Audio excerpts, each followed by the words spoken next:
Bueno, previo a eso quiero decirles que el día de ayer hubo una linda jornada por parte del taller de postura y quiero destacar algo interesante, realmente felicitar a Adrián y al equipo porque hicieron un despliegue tremendamente muy prolijo y también muy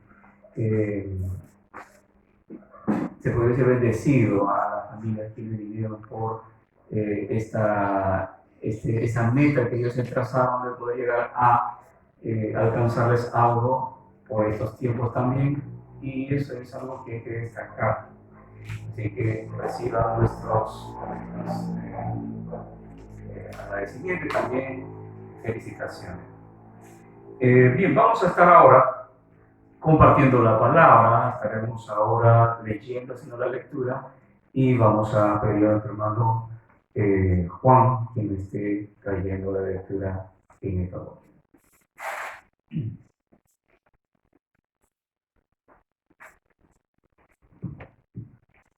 Bueno, la lectura es esa que está ahí en Lucas, capítulo 14, versículo 25. Grandes multitudes iban con él y volviéndose les dijo: si alguno viene a mí y no aborrece a su padre y a su madre, y mujer e hijos y hermanos y hermanas, y aún también a su propia vida, no puede ser mi discípulo. Y el que no lleva su cruz y viene en pos de mí, no puede ser mi discípulo. Porque ¿quién de vosotros, queriendo edificar una torre, no se sienta primero y calcula los gastos y a ver si tiene lo que se necesita para acabar? No sea que después haya puesto el cimiento y no pueda acabarla, y todos lo vean y comiencen a hacer burla de él diciendo: este hombre comenzó a edificar y no pudo acabar. ¿O qué rey, al marchar a la guerra contra otro rey, no se sienta primero y considera si puede hacer frente con 10.000 al que viene a él con 20.000? Y si no puede, ¿cuánto el otro está todavía lejos? Le envía embajada y le pide condiciones de paz. Así pues, considera de vosotros que no renuncia a todo lo que posee, no puede ser mi discípulo.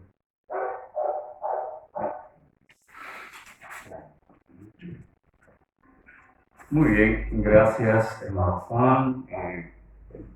Vamos a estar también meditando en ello. Quisiera, antes vamos a estar haciendo oración, de tiempo para orar por las familias y las necesidades que como congregación tenemos que estar apoyando.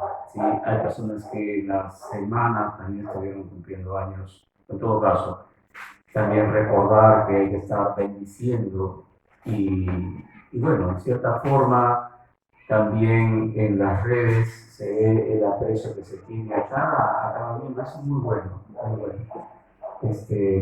Y bueno, siempre y cuando nosotros estemos apoyándonos, el Señor va a ver la congregación de esa forma como también una muestra de unidad y también una muestra de aprecio que debemos tener. Así que quiero que le digas que está tu costadita, que sea así, de una manera muy, sabemos que estamos en protocolo, pero quiero que le digas: Dios te bendiga y te bendigo en el nombre de Jesús. Dios te bendiga en el nombre de Jesús. Ahí está, tienes que recibir esa bendición. Amén. Así es. Vamos a estar orando ahora por las familias específicamente, ¿sí? Y luego estaremos compartiendo la palabra. Voy a pedir en esta oportunidad a nuestra hermana Yanela que esté orando por las familias de la iglesia. Amén.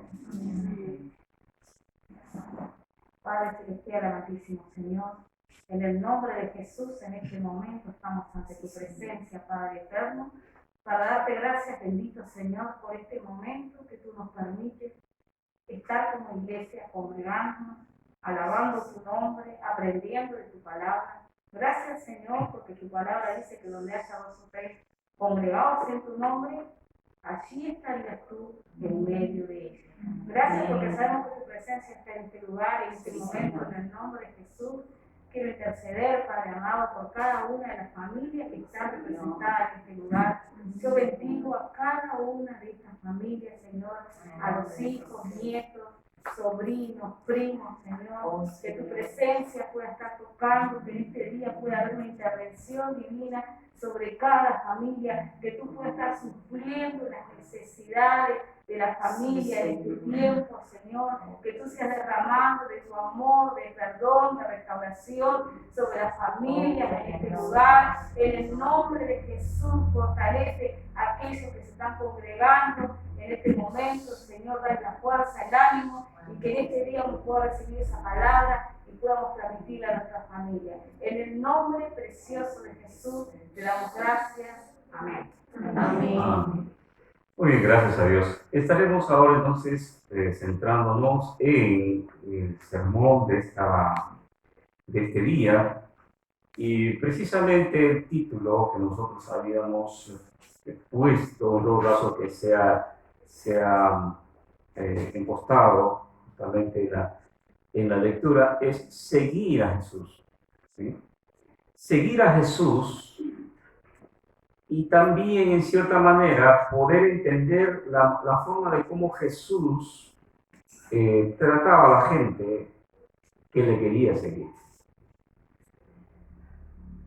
Sabemos que Jesús, cuando él hablaba, la gente tenía expectativa.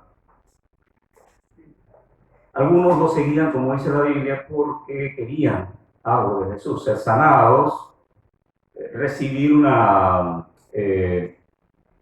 se puede decir un milagro. Otros querían alimento, otros querían hacerlo rey. Y algunos tenían motivaciones políticas, otros tenían motivaciones solo por curiosidad. Había diferentes tipos de seguidores. Y entonces Jesús siempre, en los evangelios, encontramos, no digo como un patrón, pero encontramos como una forma de cómo él va a probar a las personas quienes realmente le siguen. Si hoy pudiéramos hacer eso, de hecho que no tendríamos, y no podemos tener ese mismo nivel.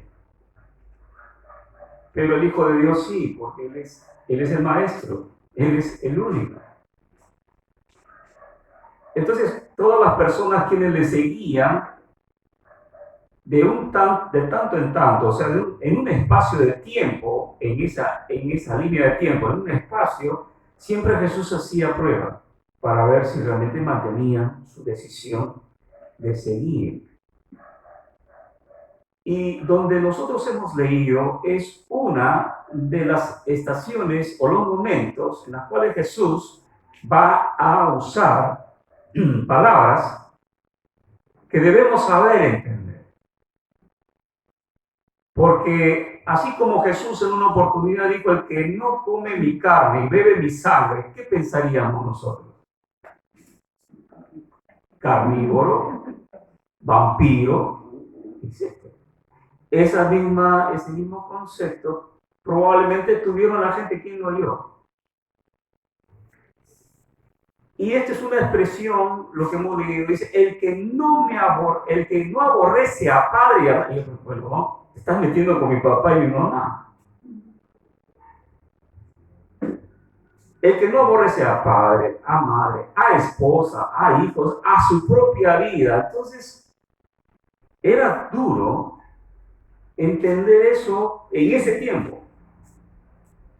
Porque la gente seguía, y Jesús dice, volviéndose a la multitud, o sea, él tuvo que encarar a la multitud porque él sabía que había motivaciones que le estaban conduciendo a la multitud a seguir a Jesús. Pero Jesús va a detenerse, voltear y decir: bueno, el que no aborrece a padre, a madre, a esposa, etc., parafraseándolo, y hasta su propia vida, no puede ser mi discípulo.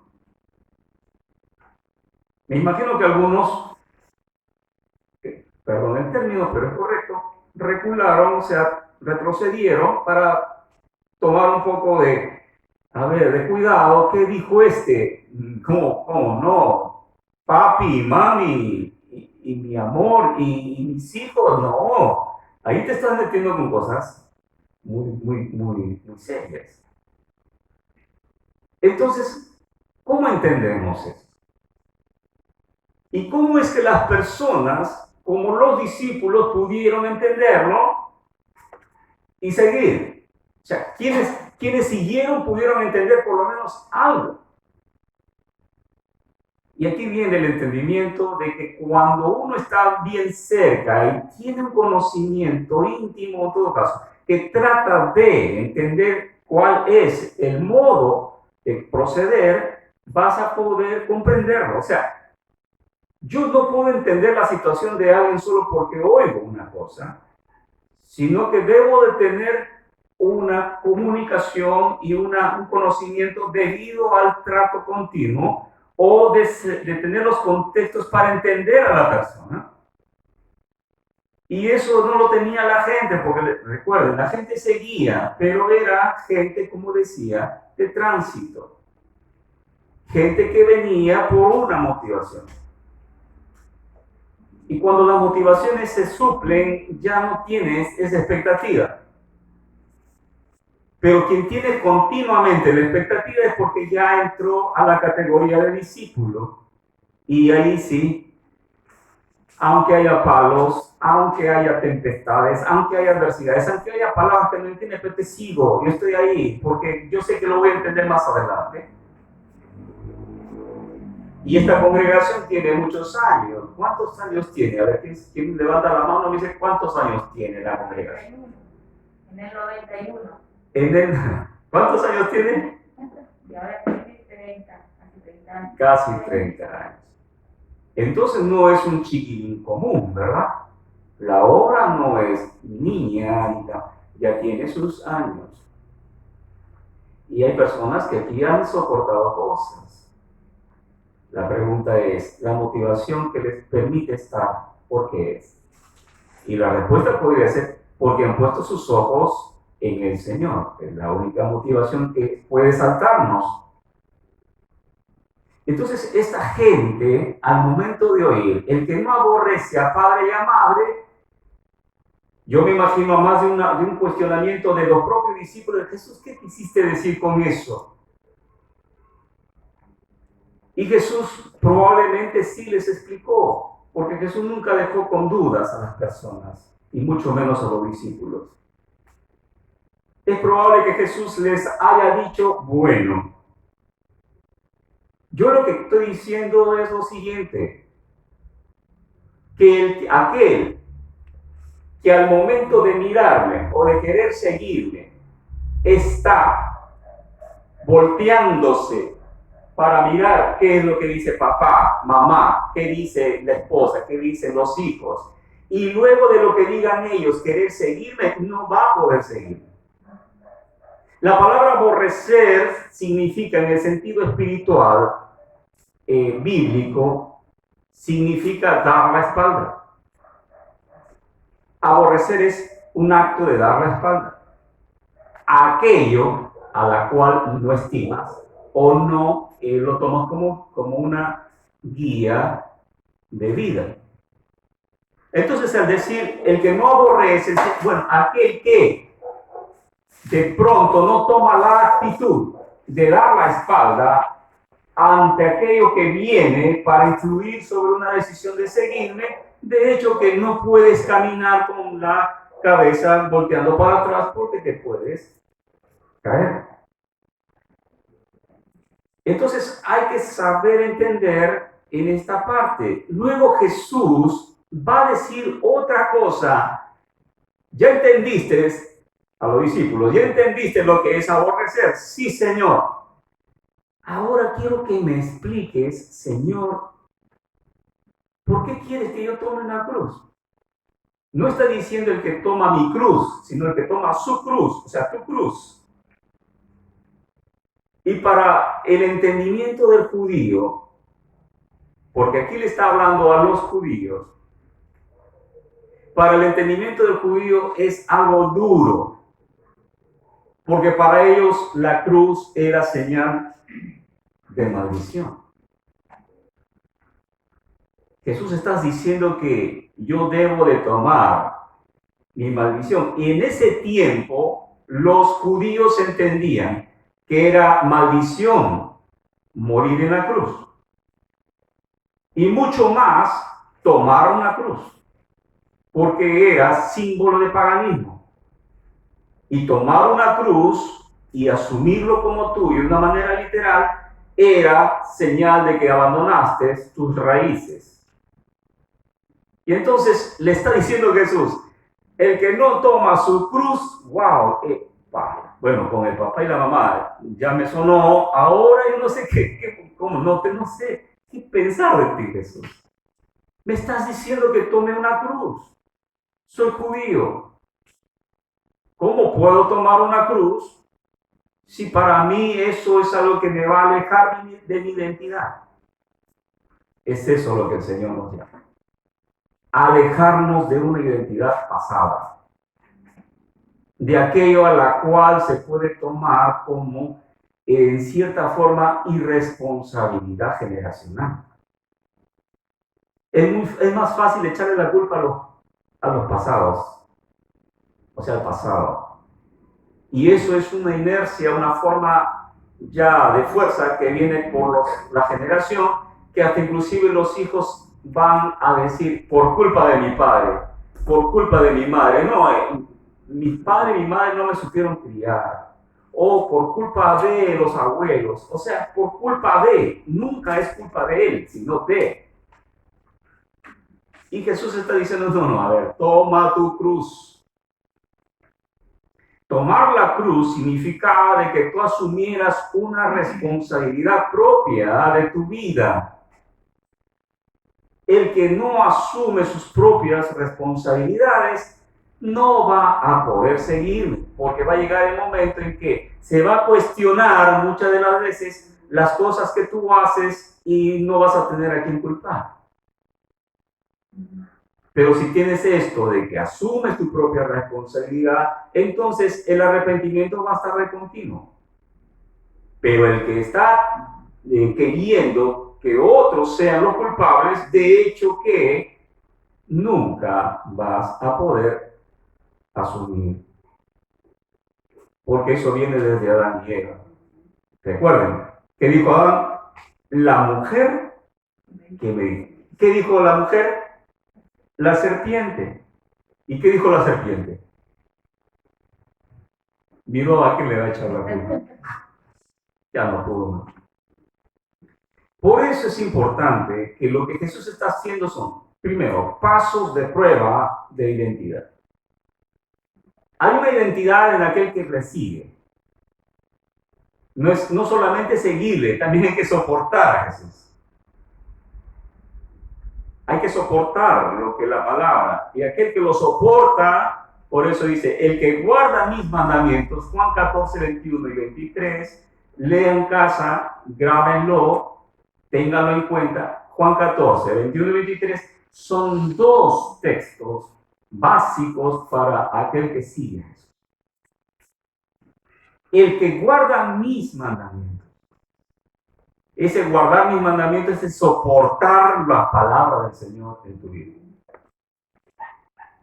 Por eso es que los fariseos y la gente de ese tiempo no podían soportar las palabras de Jesús, porque sencillamente dura cosa es Jesús lo que estás diciendo. Luego Jesús va a decir algo que justamente apunta hacia el complemento de este sermón. Primero, nuestra motivación tiene que ser a prueba de fuego. Nuestra motivación está exclusivamente en mirar y poner los ojos en Jesús y que no haya nada que influya en nuestra decisión de seguir. Ni situación, ni adversidad, ni cosas que puedan venir a dañarnos, nos van a alejar o a voltear y aborrecer a Jesús y estar amando las cosas que te dicen. No, eso tienes que aborrecer y pon la mirada en el Señor. Segundo, toma actitud de responsabilidad y toma tu propia, ser consecuente, tú y yo, seamos consecuentes con nuestra propia vida espiritual. Como decía el apóstol Pedro en su segunda carta, que debemos cuidar de no despreciar tan grande salvación, sino que valoremos lo que Dios nos ha dado, no menospreciemos la gracia de Dios y seamos lo más humano y lo más consecuente. Tercero, es algo que a mí particularmente me llamó la atención. Jesús está hablando de aborrecer, está hablando de tomar la cruz, hasta ahí eran dos pruebas, y en la tercera prueba Jesús va a decir algo que sonó y rebotó fuerte en la gente que vio. Jesús dice lo siguiente, dice, porque ¿quién de vosotros, versículo 28, quién de vosotros, está hablando la multitud, que queriendo edificar una torre no se sienta primero, calcula los gastos, a ver si tiene lo que necesita para acabarla? No sea que después que haya puesto el cimiento, no pueda acabarla. Y todos lo vean, comiencen a hacer burla de él. O sea, Jesús habló así porque sabía que los que estaban siguiendo estaban en un punto medio, que en otras palabras se le llama mediocridad, a la cual por muchos años hemos podido, yo he padecido mucho y lucho mucho con la mediocridad. Y no es algo que de pronto diga uno, pero que está hablando el pastor. ¿Cómo puede decir eso? Si no reconocemos nuestros puntos de batalla, ¿de qué manera van a orar? No hay ningún reparo, ni tampoco ningún mal o daño decir las cosas que me ayuden a un liderazgo. Y yo quisiera que oren por mí, pero que sepan que tienen que orar por justamente la mediocridad. Algo que justamente ataca mucho al liderazgo. Y mucho más a quien realmente está trayendo la palabra o que está tratando de sostener espiritualmente con la ayuda del Señor. Jesús está diciendo así, mira, yo lo que estoy viendo en ustedes es que ustedes comienzan emocionalmente una cosa y no lo concluyen. Jesús está diciendo, ustedes no están teniendo actitud para realmente cumplir y ser discípulos. Porque, ¿qué hace el discípulo? Termina su discipulado. Si uno no se discipula, el discipulado tiene pautas, tiene etapas. Y el discipulado, cuando se concluye, se abre una etapa para un discipulado mayor. Porque el discípulo siempre debe de tener la actitud de alimentarse y de estar aprendiendo. Nosotros estamos siempre en él. Pero aquel que se diga, comienzo, bien, emocionado, vamos haciendo esto, Jesús, yo te sigo, cuando viene la situación lo dejo. Jesús está diciendo eso, no vaya a ser como aquel que construye y de pronto no lo sabe terminar.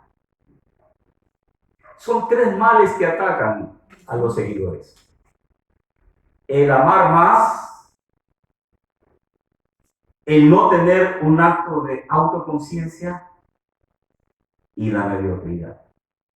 Y Jesús atacó bien esos puntos.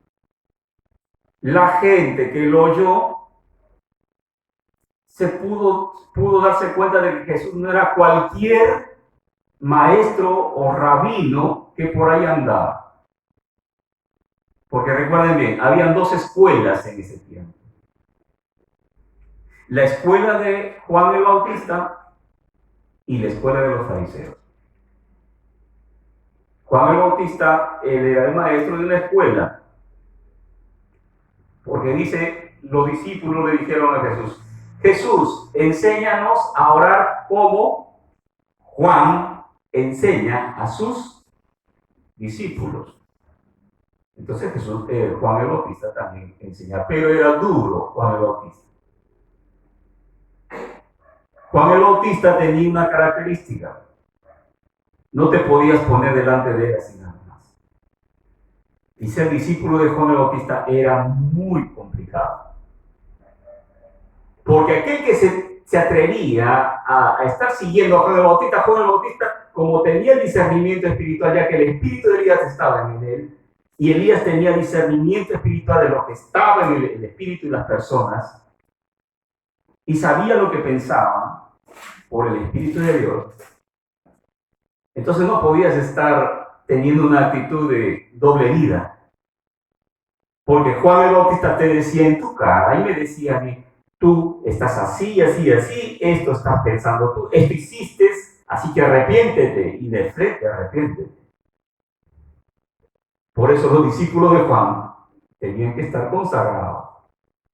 Y cuando viene Juan el Bautista a dar el testimonio del Cordero, él dice así, yo ni siquiera soy digno de desatarle el calzado a él.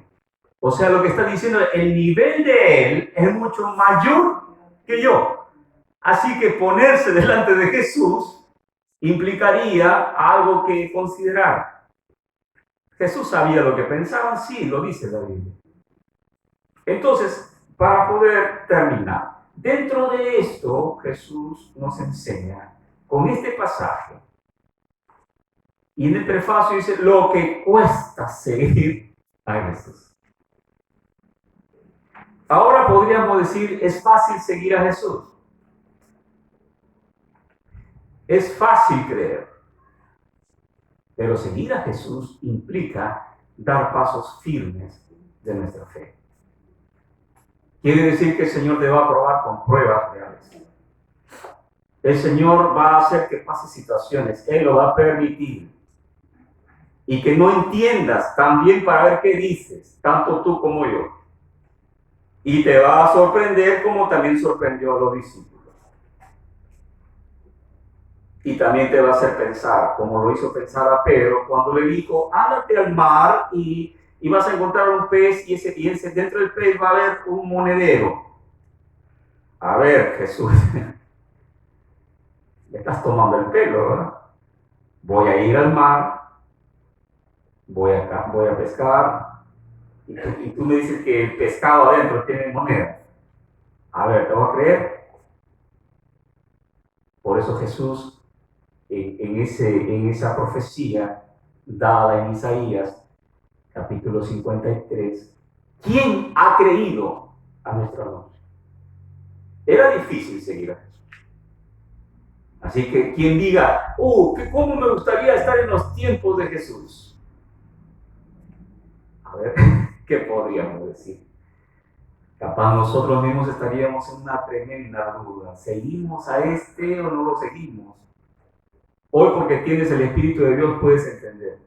Pero ellos, mismo así, estos conceptos son reales. Primero, debemos de considerar nuestro llamado a poner la atención en Jesús. Segundo, debemos nosotros de tener autoconciencia. Preocúpate cuando realmente las cosas no tienen un análisis en tu vida. Pero cuando la persona realmente dice, ¿pero qué me está pasando? ¿Por qué estoy así? No, yo estoy mal. Esa autoconciencia es una muestra de que estás tomando tu cruz. Y tercero, tú y yo tenemos que no ser mediocres para seguir. No ser cristianos por temporada. No es Champions, no es Liga de Fútbol, no es por temporadas, es continuamente. Y por ello que el Señor nos dice en esta mañana o en este día, considera mis palabras si me quieres seguir. La pregunta es, ¿estamos siguiendo a Jesús? Sí, porque a pesar de estás aquí y Dios te ha traído. Pero consideremos bien nuestro rol o nuestro llamado. El Señor nos ayude en este tiempo. Y por ello el Señor en el último versículo dice, así pues cualquiera de vosotros, y aquí va a decir una palabra fuerte, que no renuncia a todo lo que posee, ahora vas a tocarme lo que tengo. Y yo, a ver, Jesús, te metiste con mi mamá, te metiste conmigo, te metiste con mi forma de vivir, o sea, la mediocridad que me sigue. Ahora te estás metiendo con, a ver, que yo renuncie a todo lo que poseo. Voy a pensar a ver si te sigo el próximo domingo. Que el Señor nos ayude a entender. Yo creo que es importante poder reflexionar en ello, pero que también podamos tomar en cuenta que seguir a Jesús es un acto que no solamente dignifica a la persona, sino que también es un acto de valentía. Dile que está todo, qué valiente eres de estar acá.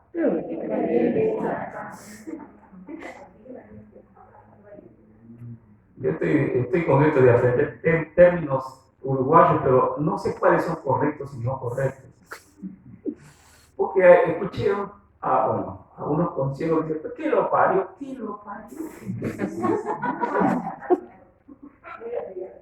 Yo no entiendo, pero probablemente debe ser, qué cosa, no sé, debe ser algo grande. Así que vamos a agradecer a Dios y espero que usted y yo podamos meditar en este tiempo. Padre, en el nombre de Jesús, gracias por esta palabra. Gracias porque tú nos hablas a través de esta palabra. De hecho, que no es fácil seguirte, Señor.